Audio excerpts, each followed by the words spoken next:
Welcome back. Education in America. The U.S. ranked 19th in science, 20th in reading, 31 in math out of the 35 OECD countries, according to an assessment back in 2015. Nonprofit organization, the Khan Academy, is working toward making education more accessible. Created more than a decade ago, tens of millions of students around the world use Khan Academy for math and science classes to prep for tests. Joining us right now is the founder and CEO of Khan Academy, Sal Khan. Sal, it's good to have you. Thanks so much for joining us. Great to be here. Why do we have such low rankings when it comes to these important subjects? Well, I think there's two ways to look at it. On one level, the rankings are not good. One slight mitigating factor is that the United States is one of the larger, more diverse countries. Some of the countries at the very top of that list are places like Finland and Singapore and the city of Shanghai. And if you were to compare them to some of the pockets of excellence in the United States, say if you were to compare Finland to Massachusetts, you'd actually see pretty good comparisons. But I think what happens like what? Well, Massachusetts or some of the high-performing states in the United States would be near the top of that list. So what you have in the U.S. is actually a very there's a lot of variation in the quality of education. The best in the U.S. are as good as anybody, but there's pockets where we have big issues. Ken Langone, the co-founder of Home Depot, is a regular guest on this program. He joined me last month, and he's been donating a lot of money to education. And here's what he said about the public education system in America today. Watch this. Public education in America today is a disgrace. It's a disgrace. Now, I went to I walked 3 Home Depot stores in Pittsburgh 2 weeks ago. Still love to go to the stores. Wow, that's Still great. love to talk to the kids. And every store had a sign up, we're hiring, we're hiring. Guess what? We'll hire a kid and give him a great career path. He has to be able to read. He has to be able to count. This is not asking too much of our public education system. I just posted a tweet, and I asked the question, how come we don't hear more about this as a campaign issue? We talk about health care, we talk about national security. We don't talk about making our students better and smarter. What should be done? Yeah, I mean, as you can imagine, it's very close to my heart. And what he mentions in that video is exactly right. You know, on the math side, 70% of kids who go to community college have to take remedial math. And remedial math is a euphemism for 6th or 7th grade math. So it shows that kids are just being promoted through the system, but they have massive gaps in their learning. And any teacher you ask will tell you the same thing. They'll get students at 9th grade, and there might be some kids that don't even know their multiplication tables.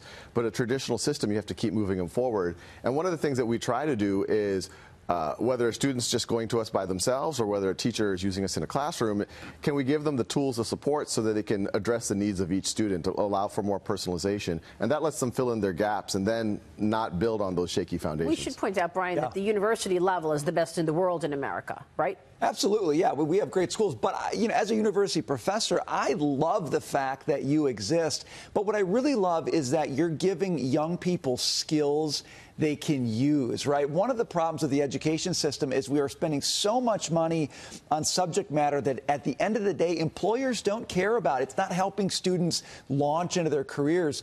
You're going right to the meat of things, to the math, to the science, to the things that students can use. You're preparing them to create some value in the world. Yeah, that's our hope. And it's an interesting trade-off because we also are trying to cater to the system as it is, what people will pull from us. But I always point out these subjects that are now in high schools, whether it's, you know, you learn biology in 10th grade, chemistry in 11th grade, physics in 12th grade, trigonometry in 11th grade, that was determined in 1890 by 10 university presidents. And that was before we had the interstate highway system. We knew about DNA. There was a Federal Reserve. So I think there would be it would be an interesting time to rethink some of those. The good old days. So it would be interesting to rethink, hey, why shouldn't law be earlier in the curriculum? Why not accounting? Why not finance? Why not statistics? I love calculus. I've made 300 videos on calculus, but statistics is frankly more valuable in the world. I love calculus. I do too. Again, you mentioned I was lucky that my parents and grandparents saved enough money to send me to private school for the last few years of my, I don't have my microphone on. Well, you were talking about, you know, your parents being able to help you with paying for school. But yes, this U.S. student debt crisis is real, and it's going to be a big problem. There are 45 million people who collectively owe more than $1.5 trillion in student loan debt.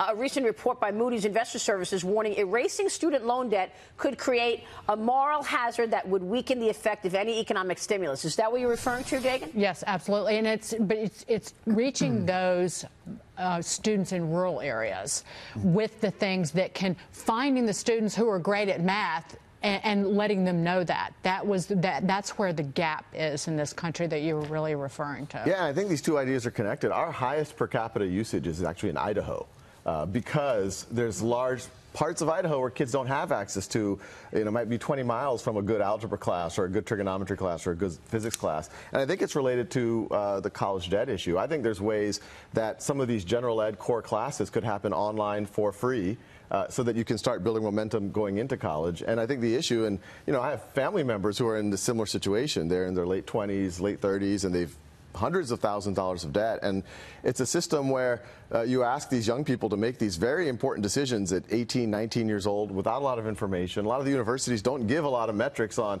what's your probability of getting a job, what's the graduation, what are the income rates, so they're not even able to figure out what the return is. Yeah. And it's at a breaking point right now. Which is why the Khan Academy has been so helpful for so many students.